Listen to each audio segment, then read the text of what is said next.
નમસ્કાર. આપ નિહાળી રહ્યા છો સ્વસ્તિક સ્કૂલની યુટ્યુબ ચેનલ, જેમાં ધોરણ 10 તેમજ ધોરણ 12 સાયન્સ કોમર્સના વિદ્યાર્થીઓ સ્વસ્તિક સ્કૂલના અનુભવી તેમજ શ્રેષ્ઠ શિક્ષકોના અનુભવનો લાભ મેળવી અભ્યાસમાં સફળતા પ્રાપ્ત કરી શકે તે માટે આ ચેનલ પર વિડીયો મૂકવામાં આવી રહ્યા છે. તમામ વિદ્યાર્થીઓ અને વાલીશ્રીઓએ આ યુટ્યુબ ચેનલને સબસ્ક્રાઈબ કરીને તેના રેગ્યુલર અપડેટ મેળવતા રહેવા નોટિફિકેશન બેલ આઇકોન પર ક્લિક કરવું સહકારની અપેક્ષા સહ. Good morning students. લાસ્ટ લેક્ચરની અંદર આપણે ચેપ્ટર નંબર 10 જે છે સૂક્ષ્મજીવોનું માનવ વલયમાં ફાળો એ ચેપ્ટર જે છે એ પૂર્ણ કરી નાખ્યું. તો આજે આપણે આપણા નવા ચેપ્ટર વિશે થોડી ઘણી વાત કરવાની છે. જે ચેપ્ટરનું નામ છે નિવસન તંત્ર. તો શરૂઆત આપણે કરીશું ચેપ્ટર નંબર 14 થી કે જેનું નામ છે નિવસન તંત્ર ઇકોસિસ્ટમ. બરાબર છે. તો આ નિવસન તંત્ર શું છે પહેલો પ્રશ્ન આપણને એવો થશે. બરાબર છે. તો નિવસન તંત્ર વિશે જે આપણે વાત કરીએ છીએ એની પહેલા થોડુંક આપણે આયોજન કક્ષાઓ જોઈ લઈએ કે જે ઓલરેડી આપણે ધોરણ 11 માં અભ્યાસ કરેલી છે. આયોજન કક્ષાઓ શું છે? તો સૌથી પહેલા શું છે કે ઉપપરમાણુય કણો, પૃથ્વીનું જ્યારે સર્જન થયું ને ત્યારે ધીમે ધીમે ઘટકો જે છે એ બનતા ગયા અને સરળ ઘટકોનું રૂપાંતરણ પછી જટિલ ઘટકોમાં થતું ગયું. તો એમાં જે ઉપપરમાણુય કણો હતા એનું રૂપાંતરણ પરમાણુમાં થયું, પરમાણુનું રૂપાંતરણ અણુમાં થયું, અણુનું રૂપાંતરણ અંગિકામાં થઈ ગયું, અંગિકામાંથી આપણે કોષ બનાવ્યો, કોષમાંથી પછી પેશી બની, પેશીમાંથી પછી અંગ બની ગયા, અંગ ભેગા થતા ગયા એટલે અંગતંત્ર બન્યું, બોડી આપણે જેને કહીએ છીએ. અંગતંત્ર ભેગા થઈને આખું સજીવ શરીર બનાવ્યું અને સજીવમાંથી પછી જાતિનું સર્જન, પછી વસ્તી, પછી સમાજ અને સમાજ ભેગા મળીને શું બનાવશે? નિવસન તંત્ર. જે આપણે 11મા ધોરણમાં ભણી ગયા છે આ બધી વસ્તુ. બરાબર છે. તો જે નિવસન તંત્ર છે એનો અર્થ એવો થયો કે ઘણા બધા સમાજ ભેગા મળવાથી બને છે. તો જે નિવસન તંત્ર જે છે એ શબ્દની માહિતી સૌપ્રથમ એજી ટેન્સલી નામના વૈજ્ઞાનિકે આપેલી હતી. એજી ટેન્સલીએ 1935 માં આના વિશેની માહિતી આપી, નિવસન તંત્ર ઇકોસિસ્ટમ. તો પહેલા આપણે એની વ્યાખ્યા સમજી લઈએ કે ભાઈ નિવસન તંત્ર શું છે કે એની વ્યાખ્યા. બરાબર. તો એની વ્યાખ્યા જે છે ને એ આવી છે કે જૈવ ઘટકો અને અજૈવ ઘટકોની આંતરક્રિયાનું પરિણામ છે, અથવા તો જે રીતે આંતરક્રિયા થાય છે તંત્ર એને આપણે નિવસન તંત્ર કહીશું. બરાબર. પર્યાવરણીય વિજ્ઞાનમાં નિવસન તંત્રની પણ એક અગત્યતા છે. તો અહીંયા આપણે બે શબ્દ જે છે એ મુખ્યત્વે તમને જોવા મળશે. જો તમને એમાં પહેલો શબ્દ જે રહ્યો ને એ છે જૈવ ઘટક અને બીજો શબ્દ જે છે ને એ છે અજૈવ ઘટક. તો જૈવ ઘટક અને અજૈવ ઘટક શું છે? તો કે જે સજીવ ઘટકો છે, નિવસન તંત્રની અંદર અમુક સજીવ ઘટકો છે કે જે જીવ ધરાવે છે એને આપણે સજીવ કહીએ. તો એને આપણે જૈવ ઘટકો તરીકે ઓળખશું. બીજા નંબર ઉપર છે અજૈવ ઘટકો. તો નિવસન તંત્રના જે નિર્જીવ ઘટકો છે એને આપણે અજૈવ ઘટકો તરીકે ઓળખીએ છીએ. બરાબર છે. એટલે વિવિધ પ્રકારની આંતરક્રિયાનું પરિણામ છે નિવસન તંત્ર. બરાબર છે. અને આખા સજીવ સૃષ્ટિની અંદર ઘણા બધા પ્રકારના નિવસન તંત્ર આવેલા હોય છે. તો નિવસન તંત્રની જે પ્રાઇમરી માહિતી જે છે તેની વ્યાખ્યા હતી જે આપણે અત્યારે જોઈ લીધી છે. બરાબર. બીજી એક વ્યાખ્યા એ પણ થશે કે પરિસ્થિતિકીય વિજ્ઞાનના અભ્યાસનો એકમ.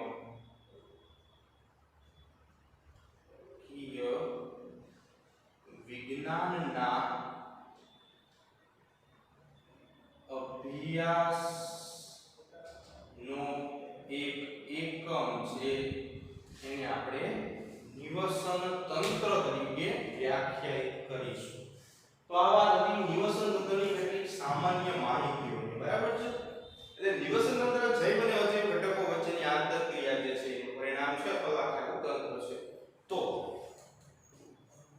હવે આપણે વાત કરવાની છે નિવસન તંત્રના કેટલાક પ્રકારો વિશે.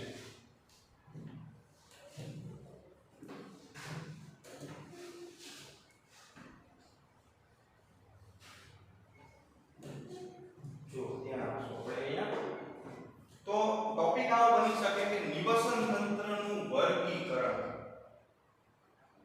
અથવા તો એના પ્રકારો જે અહીંયા આપણે જોવાના છે. તો નિવસન તંત્રનું વર્ગીકરણ કરવાનું છે એમાં સૌથી પહેલા આપણે નિર્માણના આધારે વર્ગીકરણ કરીશું, બરાબર છે.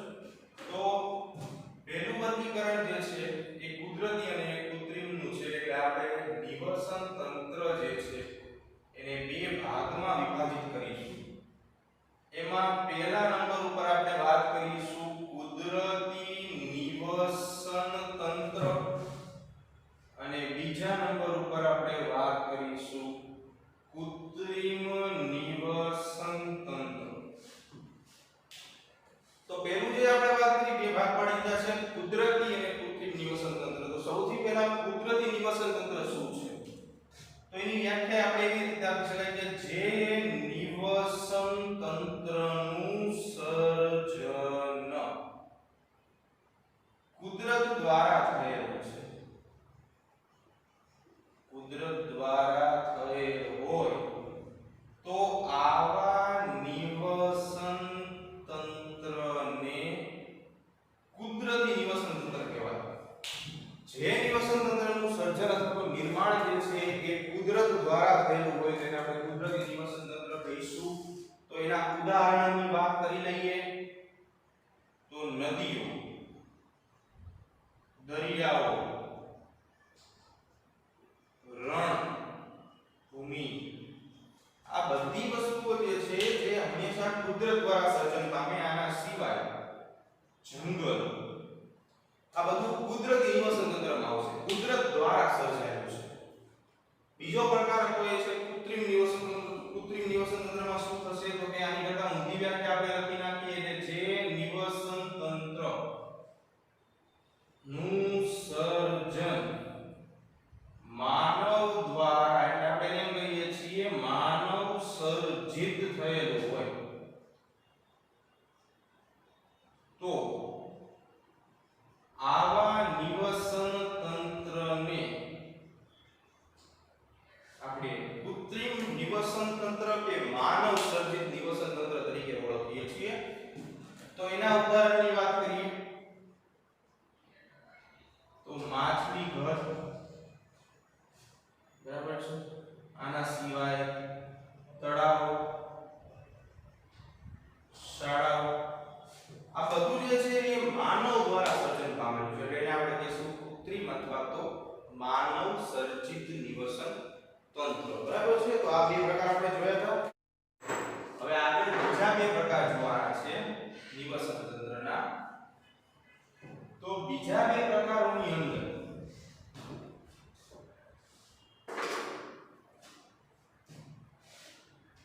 આપણે જોવાનું છે એક છે જલજ નિવસન તંત્ર અને બીજા નંબર ઉપર છે સ્થળજ નિવસન તંત્ર. એટલે પાણીની અંદર જે નિવસન તંત્ર તમને જોવા મળશે જલીય સ્ત્રોતોમાં જોવા મળતું નિવસન તંત્ર જલીય નિવસન તંત્ર તરીકે ઓળખાય છે. તો એના ઉદાહરણની અંદર આપણે વાત કરીએ તો ઉદાહરણમાં શું આવી શકે તો કે તળાવ, સરોવરો, દરિયાઓ, ખાડીઓ, આ બધા જે છે જલજ નિવસન તંત્રના ઉદાહરણો છે. ધોધ લખી શકાય, બરાબર. કોઈ પણ જળ સ્ત્રોત જે છે એ જલજ નિવસન તંત્રનું ઉદાહરણ છે. સ્થળજ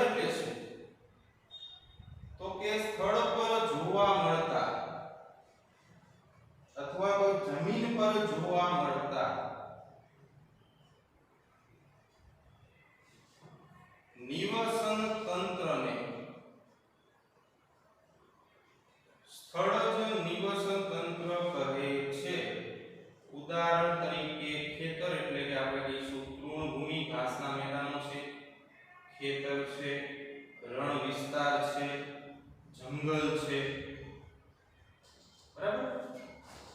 બીજી એક વાત કે થોડું એડવાન્સમાં આપણે જોઈએ તો જે જલજ નિવસન તંત્ર છે ને એના બે બીજા પેટા પ્રકાર આપણે પાડી શકાય છે. તો આપણે આ સાઈડમાં હું સમજાવશું કે જે જલજ નિવસન તંત્ર છે એના મુખ્યત્વે બે પ્રકાર પાડવામાં આવે છે. તો જે પહેલો પ્રકાર જે છે એ પહેલો પ્રકાર આવી રીતે પાડી શકાય કે મીઠા પાણીનું જલજ નિવસન તંત્ર, અને બીજા નંબર ઉપર ખારા પાણીનું જલજ નિવસન તંત્ર. બીજું મીઠા પાણીનું જે જલજ નિવસન તંત્ર છે એની અંદર એવા જળ સ્ત્રોતોની વાત કરવાની છે કે જ્યાં મીઠું પાણી હોય, એટલે કે નદીઓ છે, તળાવો છે, સરોવર છે, બરાબર છે. એટલે એની વ્યાખ્યા આમ લખી શકાય કે જે જલજ નિવસન તંત્ર મીઠું પાણી ધરાવે એને આપણે જલજ નિવસન તંત્રમાં મીઠા પાણીના જલજ નિવસન તંત્રમાં લેશું. ઉદાહરણ તરીકે કોઈ જળધોધ હોય, બરાબર છે, કોઈ તળાવ છે, કોઈ નદી છે, કોઈ સરોવર છે, કોઈ ડેમ છે, આ બધા મીઠા પાણીના જલજ નિવસન તંત્રમાં સમાવેશિત થશે. જ્યારે ખારા પાણીના જલજ નિવસન તંત્રમાં કોનો સમાવેશ થાય તો કે જ્યાં ક્ષારતા વધારે છે, સોલ્ટિનિટી વધારે હોય તેવું જે જલજ નિવસન તંત્ર છે એને આપણે ખારા પાણીના જલજ નિવસન તંત્ર તરીકે ઓળખશું. સોલ્ટિનિટી ક્ષારતા, બરાબર, દરિયાનું પાણી ખારું લાગે છે કેમ તો કે દ્રાવ્ય ક્ષારોનું પ્રમાણ ખૂબ વધારે છે, તો એને આપણે ખારા પાણીનું જલજ નિવસન તંત્ર કહીશું.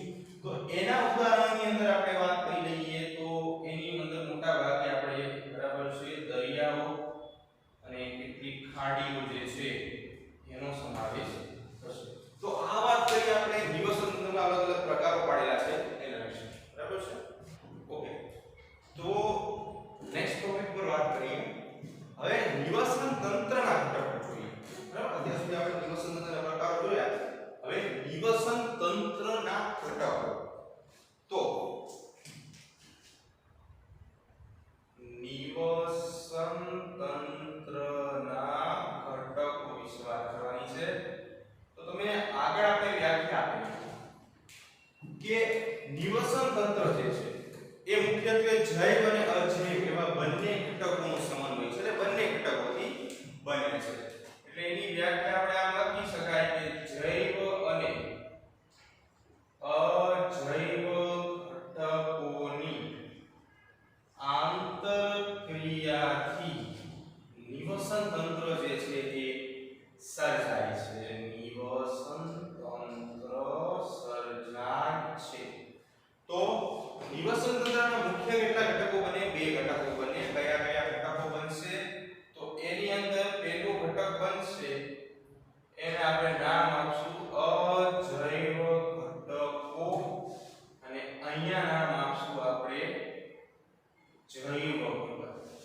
બરાબર છે? ખ્યાલ આવે છે કે નિવસન તંત્રના મુખ્ય આપણે બે ઘટકો જોયા અત્યારે. એક છે જૈવ ઘટકો અને બીજા નંબર ઉપર છે અજૈવ ઘટકો. બરાબર છે? તો અજૈવ ઘટકો જે છે એમાં ત્રણ પેટા ઘટકોનો સમાવેશ થાય છે કે જેની અંદર કાર્બનિક ઘટકો, અકાર્બનિક ઘટકો અને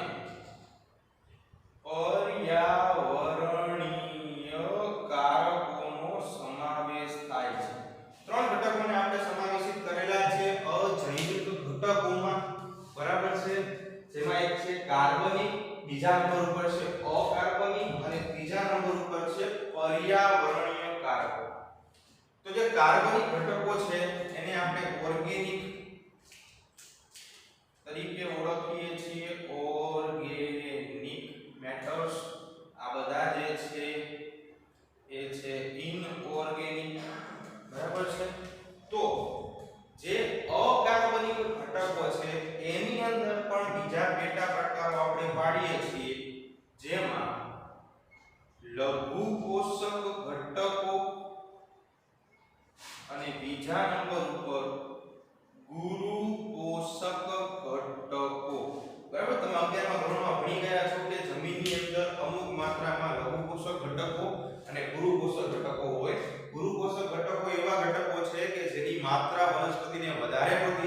પડતી હોય પોતાની વૃદ્ધિ કરવા માટે, અને લઘુ પોષક તત્વોની માત્રા જે છે એ ઓછી જરૂરિયાત પડતી હોય પોતાની વૃદ્ધિ કરવા માટે. તો આ બે જે છે એ અકાર્બનિકના બે રૂપાંતરણો છે.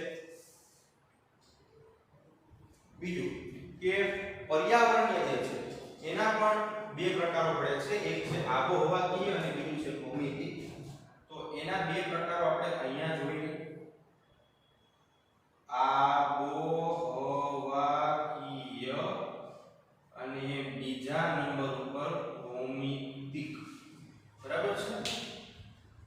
તો પ્રશ્ન એવો થાય કે આબોહવાકીય ઘટકો અને ભૌમિતિક ઘટકો શું છે? તો જે આબોહવા ઉપર આધાર રાખતા હોય, બરાબર છે, જેમ કે પ્રકાશ, તાપમાન, પવન, ભેજ, આ બધા જે છે એને આબોહવાકીય ઘટકો કહીશું કે જે કોઈ પણ વિસ્તારની આબોહવા ઉપર આધાર રાખે છે. તો ભૌમિતિક ઘટકો જે છે એની અંદર આપણે બે ઘટકોનો સમાવેશ કરીશું, એક છે જમીન અને બીજા નંબર પર છે પાણી. તો એક કાર્બનિક ઘટકો બાકી રહી ગયા છે, તો એની અંદર આપણે ઉદાહરણમાં લેશું પ્રોટીન, કાર્બોદિત અને ચરબી. તો આ હતા બધા જૈવ ઘટકો. ફરી એકવાર જે જૈવ ઘટકો છે એને મુખ્ય ત્રણ ભાગમાં આપણે ડિવાઈડ કરી છે, કાર્બનિક, અકાર્બનિક અને પર્યાવરણીય કારકો. તો કાર્બનિક ઘટક જે છે જે કાર્બન અને હાઇડ્રોજનના બનેલા છે, મુખ્ય જૈવ અણુઓ છે જેને આપણે ઓર્ગેનિક મેટર્સ કહીએ છીએ. તો એની અંદર પ્રોટીન, કાર્બોદિત અને ચરબી ત્રણનો સમાવેશ કરશું આપણે. બીજા નંબર ઉપર અકાર્બનિકની વાત કરી તો અકાર્બનિકમાં બીજા બે પેટા પ્રકાર આપણે જોયા, એક લઘુ પોષક તત્વો, એક ગુરુ પોષક તત્વો. જેની આપણે વાત કરી કે લઘુ પોષક તત્વો જે છે એ વનસ્પતિને ઓછી માત્રામાં જરૂરિયાતમાં હોય, બરાબર છે, અને ગુરુ પોષક તત્વો જે છે એ વધુ પ્રમાણમાં જરૂરિયાતમાં મળશે. બીજા નંબર પર પર્યાવરણીય કારકોની વાત કરતા હતા આપણે, જેમાં બે મુખ્ય કારકો જોયા, એમાં એક આબોહવાકીય, બીજા નંબર ઉપર ભૌમિતિક. આબોહવાકીયની અંદર આપણે એ વાત કરી કે આબોહવાકીય પરિબળો જે છે એ કોઈ વિસ્તારની આબોહવા પર આધાર રાખશે. આબોહવા પર આધાર રાખે, બરાબર છે, અને ગુરુ જે છે એ ભૌમિતિક ભૂગોળ, ભૂપૃષ્ઠ ઉપર આધાર રાખશે, જમીન અને પાણી. અને આની અંદર પ્રકાશ, તાપમાન, પવન અને ભેજ. હવે બીજી વાત કે જૈવ ઘટકો. તો જૈવ ઘટકોની અંદર આપણે એવી વાત કરેલી હતી કે જે સજીવ ઘટકો જે છે, સજીવ ઘટકો એનો સમાવેશ આપણે જૈવ ઘટકોમાં કરીએ છીએ. તો નિવસન તંત્રના જે સજીવ ઘટકો છે કે જેને આપણે જૈવ ઘટકો તરીકે ઓળખીએ છીએ, જૈવ ઘટકો, તો એની અંદર આપણે ત્રણનો સમાવેશ કરશું: ઉત્પાદકો, ઉપભોક્તાઓ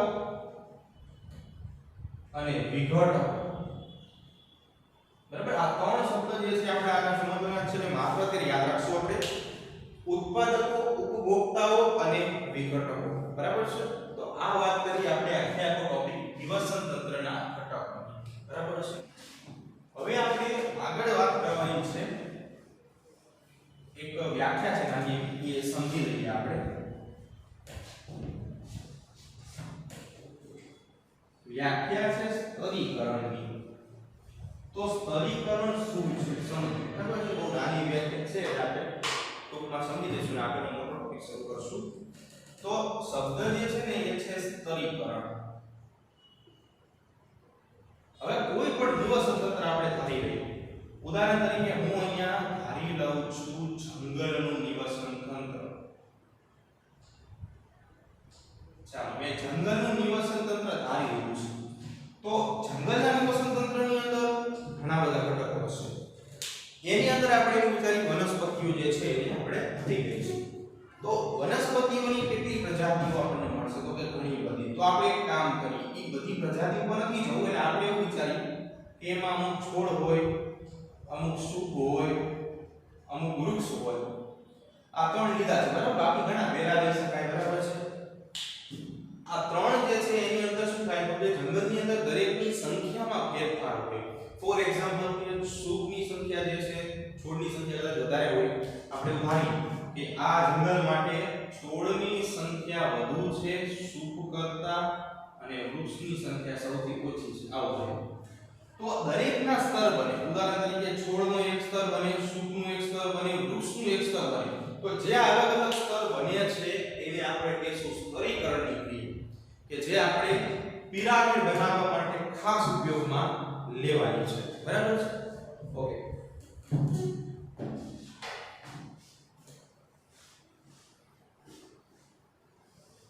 તો હવે જે આપણે ટોપિક શરૂ કરીએ છીએ એ ખૂબ અગત્યનો એવો ટોપિક છે આપણા માટે એટલે ખાસ જોજો એમાં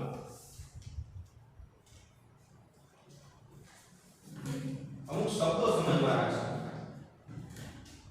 એમાં છે અમુક શબ્દોમાં એક છે ઉત્પાદકતા બીજા નંબર ઉપર છે વિઘટક અથવા તો વિઘટકો વિઘટનની ક્રિયા ઊર્જા પ્રવાહ અને પોષણ ચક્ર બરાબર ચાર શબ્દોને આપણે સમજવાના છે હવે જો વિદ્યાર્થીઓ કે આ શબ્દ જે છે ને આપણે ગમે સમજી શકાય એવું નથી પણ આપણે બુકમાં એક સ્પેસિફિક જલદ નિવસન તંત્ર આપીને આ બધા સમજાવેલા છે એટલે આપણે બુકની સાથે જ ચાલશું એટલે આપણે ધારી લઈએ કે આપણી જોડે કંઈ જલદ નિવસન તંત્ર હાજર છે રેડી ઓકે તો જો કે આ શબ્દ સમજવા માટે આપણે લઈએ છીએ એક જલદ નિવસન તંત્ર ઓકે ચાલો એક જલદ નિવસન તંત્ર આપણી પાસે છે ઇમેજિન કરી લઈએ કે આપણી જોડે તળાવ છે વાત આપણે તળાવની કરીએ છીએ તો તળાવની અંદર શું થાય તો તળાવમાં ઘણા બધા સજીવો જે છે વસતા હોય છે બરાબર છે તો પહેલો શબ્દ જે છે ઉત્પાદકતા અથવા તો આપણે કહીશું ઉત્પાદકો તો જો જલદ નિવસન તંત્રના ઉદાહરણમાં આપણે લીધું છે તળાવ તો તળાવની અંદર કેટલીક વનસ્પતિઓ હોય કે જે તરતી હોય લીલ હોય આના સિવાય ફાઇટોપ્લેન્ક્ટોન્સ કે જેને વાનસ્પતિક પ્લવકો તરીકે ઓળખવામાં આવે છે વાનસ્પતિક પ્લવકો બરાબર છે ફાઇટોપ્લેન્ક્ટોન્સ તરતી વનસ્પતિઓ હોય કેટલીક તળિયે બેસી ગયેલી વનસ્પતિઓ હોય તો શબ્દ જે છે ને એ સમજી આ દરેક વનસ્પતિની અંદર એક વસ્તુ કોમન છે અને એ કોમન શું છે તો કે આ દરેક વનસ્પતિઓ જે છે એ પોતે હરિત દ્રવ્ય એટલે કે જેને આપણે ક્લોરોફિલ કહીએ છીએ એ ધરાવે ક્લોરોફિલ એટલે કે હરિત દ્રવ્ય વનસ્પતિઓ જ્યારે ધરાવે છે ત્યારે એ શું કરે છે તો કે ક્લોરોફિલ ની હાજરીમાં સૂર્યપ્રકાશ મેળવશે સનલાઇટ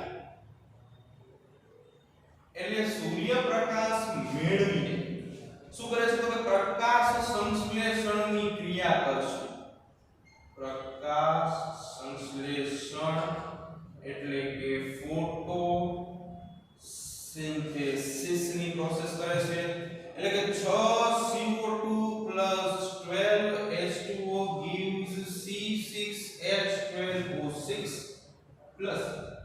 6O2 6H2O પ્રકાશ સંશ્લેષણનું સમીકરણ જે આપણે 11મા ધોરણની અંદર અભ્યાસ કરેલો તમને યાદ હશે બરાબર છે તો આવી પ્રક્રિયા દ્વારા શું કરે છે તો કે પોતાનો ખોરાક ગ્લુકોઝ બનાવે છે ગ્લુકોઝ જે છે ખોરાકમાં બનશે એટલે ગ્લુકોઝ જે ખોરાકમાં બનાવી શકે છે આ બનાવવાની પ્રક્રિયા જે છે આપણે ઉત્પાદકતા કહીશું એટલે કે વ્યાખ્યા એવી થાય ઉત્પાદકતા તો કે સ્વયંપોષી સજીવો તો સ્વયંપોષી સજીવો કોને કહેવાય તો કે લીલી વનસ્પતિ બરાબર કે જે પોતાનો ખોરાક જાતે બનાવે છે આપણે શું કરે છે પોતાનો ખોરાક જાતે બનાવે છે તો જે સજીવ પોતાનો ખોરાક જાતે બનાવશે એને આપણે સ્વયંપોષી કહીશું તો સ્વયંપોષી સજીવો એ કાર્બન સ્થાપનની ક્રિયા દ્વારા પોતાનો ખોરાક બનાવે છે તો આ ક્રિયાને આપણે કહીશું ઉત્પાદકતા. બરાબર છે, પ્રોડક્શન. હવે ઉત્પાદકતાની વાત કરી. આપણો એક બીજો શબ્દ હતો, હમણાં આપણે કીધું કે જૈવ ઘટકો વિશે આપણે વાત કરાવશું. તો એની અંદર આપણે એવું કીધું હતું ઉત્પાદકો, પ્રોડ્યુસર્સ કહેવાય આને. તો ઉત્પાદકો કોને કહેવાય? તો કે જે સજીવો ઉત્પાદકતા અથવા તો પોષણક્ષમ ઘટકનું નિર્માણ કરે છે, જે સજીવો ઉત્પાદકતાની ક્રિયા સાથે સંકળાયેલ છે, આવા સજીવોને ઉત્પાદકો એટલે કે પ્રોડ્યુસર્સ તરીકે ઓળખવામાં આવે છે. બરાબર? તો કોનો સમાવેશ થાય? વનસ્પતિઓ, તદ્દીની, ફાઇટોપ્લેન્ક્ટન્સ. એક શબ્દ તમને કદાચ માહિતીમાં હશે, ફાઇટોપ્લેન્ક્ટન્સ. નવો જો ધ્યાન આપજો, સમજાઈ દઈએ, આગળ પણ આવશે આપણે. પ્લવકો શબ્દ પ્લેન્ક્ટન્સ કહેવાય, પરિચિત હશો કદાચ. તો પ્લવકો શું છે? તો કે ખાસ કરીને જલજ નિવસન તંત્રની અંદર આવા ઘટકોની હાજરી તમને જોવા મળશે. તો એનાથી શું થાય છે? પ્લવકો જે છે ને એ મુક્ત રીતે તરતા હોય છે, પોતે તરવાની કોઈ ક્ષમતા ના ધરાવે, પણ પાણીનો પ્રવાહ જેમાં આગળ વધતો હોય ને એમાં બધા તરતા જાય. એટલે એ પોતે તરવાની ક્ષમતા નથી ધરાવતા, માત્ર હલેસા દ્વારા પાણીમાં આગળ વધે છે. એટલે એના મુખ્યત્વે બે ટાઈપ્સ છે, બે પ્રકારો છે.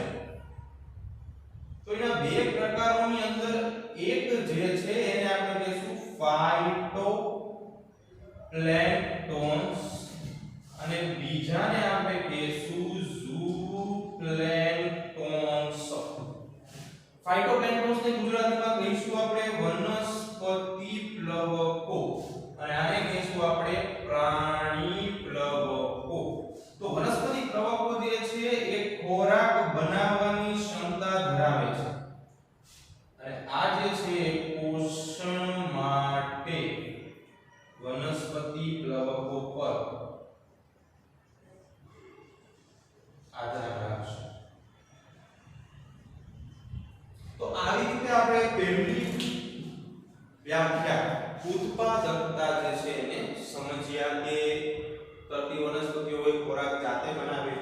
તો આ જે ગ્લુકોઝ બને છે એ મેઇન ઘટક છે આપણો ગ્લુકોઝ. બરાબર છે? અને આવી રીતે ઉત્પાદકતા આપણે વ્યાખ્યાયિત